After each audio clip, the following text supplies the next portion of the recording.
Hi guys, my name is Ryan Hazinski, and today I'd like to persuade you on why senior citizens over the age of 65 should be required to take another driving test.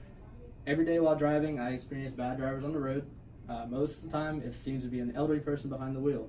There are multiple reasons why people driving abilities decrease over time. According to a 3M Science recent study from AAA, shows that senior citizens are outliving their ability to drive by 7 to 10 years. The study indicates a major problem that can lead to many accidents on the road, affecting multiple people's lives, possibly even people in this very room.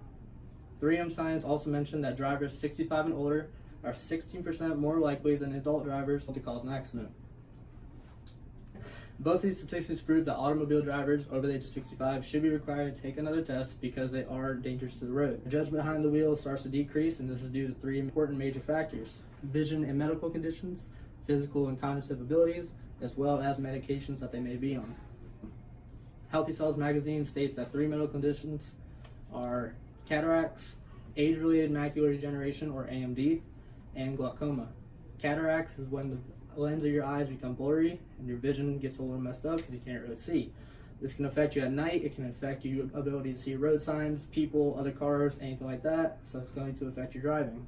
Age-related macular degeneration is the macula of the eye becomes to deteriorate, which is blocking your field of vision, which is unallowing you to see what's going on around you, and it's making you depend on your peripherals, which is not very good for driving. If you can only see what's going on to the side of you and not your actual field of vision, that can be very dangerous. Glaucoma is when the optic nerve is getting pressured by fluid buildup behind the eye. Again, this can damage your optic nerve, which would decrease your vision and not allow you to see the objects and everything that's going on around you. Being able to drive is seen as independent of people, but it's simple as this: if you can't see, you can't really drive. At the young age of 19, I do have to wear contacts. I have terrible vision, and I fear as I get older, my vision is only going to get worse, and therefore, if there was a test implemented, I would be up to taking this test, not only for my safety, but for everybody else's around me. Now I'd like to talk about how physical and cognitive abilities affect an elderly person's driving. There are multiple diseases that elderly people tend to get and are more likely to have than people of a younger age. Arthritis is a big one. Arthritis is the inflammation and stiffness of your joints. Arthritis cannot allow you to maybe bend your fingers, bend your knees, twist your head, anything like that, which can affect your driving abilities by a great amount.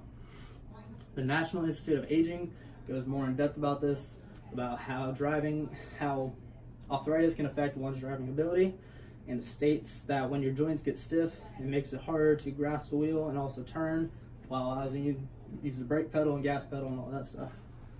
If an elderly person can't properly turn the wheel and avoid road conditions and all this stuff, I feel like it's just an accident waiting to happen. It also seems like it takes an elderly person a good amount of time to turn. I'm sure we've all been sitting at a red light and you see an elderly person in the front of the line, light turns green, they might take a little bit longer to go, and they end up being the only car that gets to go through the green light. I know, it's frustrating, right? We all get to see it, it's all pretty annoying. Being able to push the brake is very important while you're driving.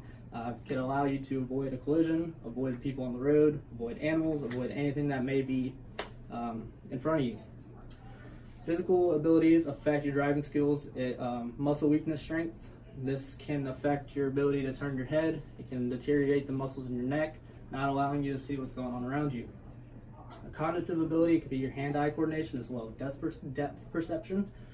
Your hand-eye coordination could go from anywhere from having to turn the wheel real fast after seeing something going on in front of you. Your depth perception could be when you're coming up to a red light, when you have to make the stop, your distance between you and the actual line, or the car in front of you. This can lead to you either hitting the car or being 40 yards behind the car, both of which can be pretty irritating. The National Institute of Aging also says that being physically active can help with arthritis, but as we all know, as you age, you become less physically active, so this becomes more difficult to avoid this. When I was 15, I did tear my ACL playing football. Since then, I had multiple pains in my knees. I can't keep my knee bent for multiple periods of time. When I'm driving, your knee is mostly bent, and it becomes very distracting when pain in my knee begins to increase. So I've had to take my attention off the road to tend to my knee, to have to try to stretch it out, do all that, and that can be very dangerous. That's why I feel as though, again, as I get older, this may begin to decrease even more. My pain might be able to increase, and therefore if there was a physical part of this test, which I feel like they should be implemented, this may be able to prevent if I'm not able to actually drive and operate a motor vehicle. Now I'd like to talk about medications and how medications can affect senior citizens driving. Medications can go a long way. Medications can have multiple side effects and can affect your ability to drive. Throughout our lives, we all take medications. Each medication has a different side effect. Each medication can have a different effect on your own body depending on your size and build and all that. According to AAA Senior Driving, 2/3 of senior citizens over the age of 65 take 5 or more pills daily, or 5 or more different medications daily. All these could have different side effects, inhibiting their ability to drive. A lot of side effects for medications. The most common one could be drowsiness.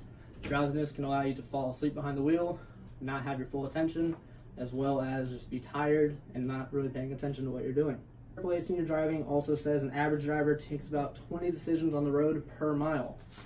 With this, it takes less than half a second to react to driving conditions like a collision. If an elderly person takes a bunch of medications before driving, this can inhibit their reaction time as well as their actually ability to drive, and it's not making decisions for themselves. So to conclude, I hope I convinced you all that senior citizens over the age of 65 should have to take another driving test for their safety as well as all our safety. An elderly lady came up behind me and rear-ended me going about 50 miles an hour while I was at a dead stop. Come to find out, this elderly lady was around 80 years old. She was actually unable to stand on her own. She had to use a walker. If you're unable to stand, you shouldn't really be able to drive.